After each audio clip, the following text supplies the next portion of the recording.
یہ نماز کا جزو لازم ہے. اصل نماز یہی ہے.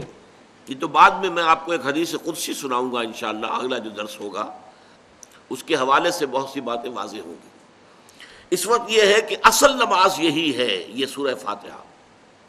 چنانچہ میں آپ کو حدیث سنا رہا ہوں جو صحیح بخاری میں بھی ہے، صحیح مسلم میں بھی ہے، جامع ترمذی میں بھی ہے، سنن ابی داود میں بھی ہے، سنن نسائی میں بھی ہے، اور بہت سی کتابوں میں موجود ہے.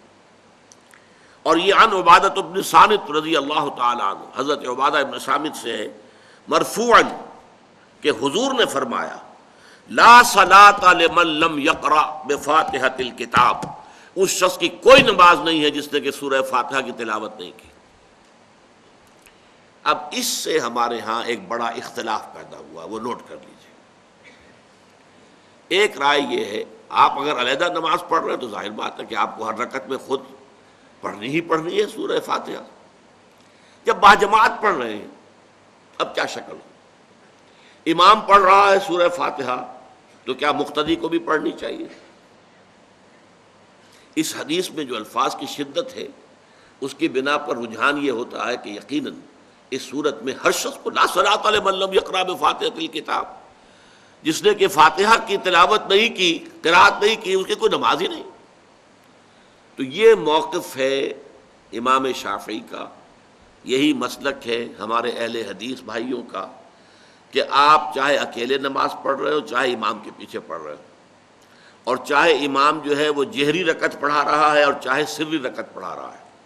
خاموشی والی رکعت سورہ آپ کو معلوم ہے کہ نماز جو ظہر اور عصر کی ہے تو چاروں رکعتیں جو ہے وہ سری ہیں. مغرب کے اندر آ کر دو جہری ہیں ایک سری ہے، عشاء میں آ کر دو جہری ہیں دو سری ہیں، سورہ اور نماز فجر کے اندر دونوں جو ہیں وہ جہری ہیں. تو چاہے جہری ہو چاہے سری ہو آپ کو بھی لازماً جو مقتدی ہے اسے بھی سورہ فاتحہ پڑھنی ہوگی. اب اس کے لیے انہوں نے یہ طریقہ جو ہے تلقین کیا ہے کہ امام تیزی سے نہ پڑھے، رک رک کر پڑھے الحمدللہ رب العالمین.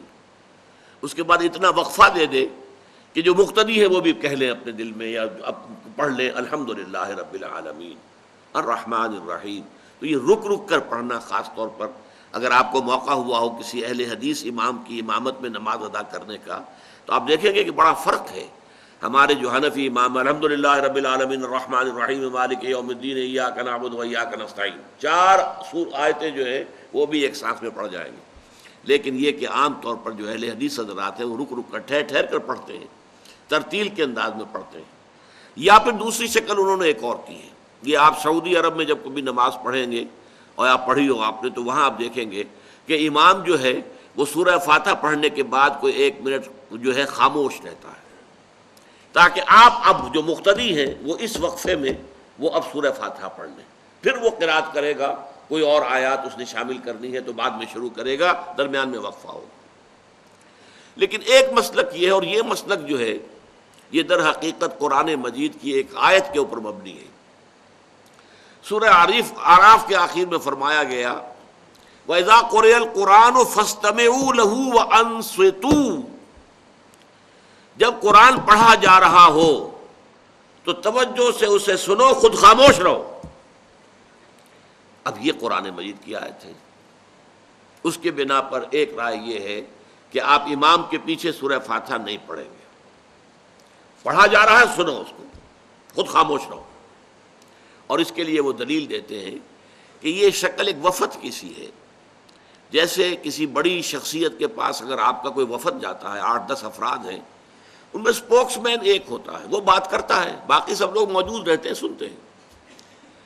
اسی طریقے سے امام جو ہے وہ گویا کہ آپ کا نمائندہ ہے اور وہ پڑھ رہا ہے الحمدللہ رب العالمین الرحمن الرحیم مالک یوم الدین. تو امام کی قرأت ہی آپ کی بھی قرأت ہو گئی.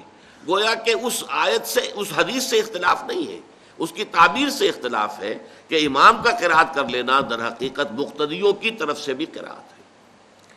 اس میں جو حنفی مسلک ہے وہ بہت سخت ہے، اور وہ یہ ہے کہ چاہے سری نماز ہو اور چاہے جہری ہو، ہر کسی بھی حالت میں مقتدی جو ہے وہ سورہ فاتحہ نہیں پڑھے گا. اب اس میں ذرا سا سوال پیدا ہوتا ہے کہ جہری رکعت میں تو اس آیت کا اطلاق ہو جائے گا کہ وَإِذَا قُرِئَ الْقُرْآنُ فَاسْتَمِعُوا لَهُ وَأَنصِتُوا، سری میں تو اس آیت کا اطلاق نہیں ہوتا۔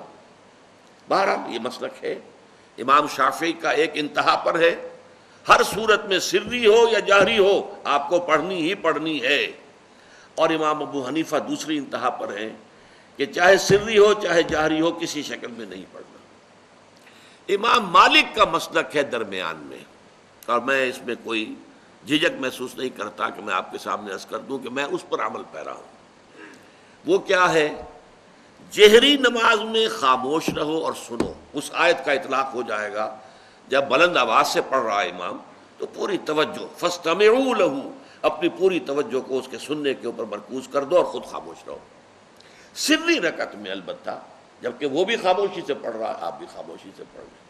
بہرحال ان چیزوں میں میں نے یہ سب کچھ بیان کیا ہے تو اس سے جو میرا مقصود ہے وہ یہ ہے کہ معلوم ہو جائے کہ اس میں کوئی بڑی بنیادی بات نہیں ہے، نہ یہ کہ جو حنفی ہیں وہ اس حدیث کا انکار کرتے ہوں کہ لا صلاۃ لمن لم یقرأ بفاتحۃ الکتاب، کیسے وہ انکار کریں گے، اور نہ ہی کوئی جو حنبلی ہے یا اہل حدیث ہے وہ قرآن کی اس آیت کا اختلاف سے جو ہے وہ اختلاف کر سکتا ہے کہ اذا قرئ القرآن فاستمعوا لہ وانصتوا، لیکن یہ کہ اس کے پھر اس سے جو احکام کا استنباط ہے اس میں اختلاف ہو جاتا ہے، تو اس کو نہیں سمجھنا چاہیے کہ یہ کوئی بہت بڑی اہمیت والی بات ہے۔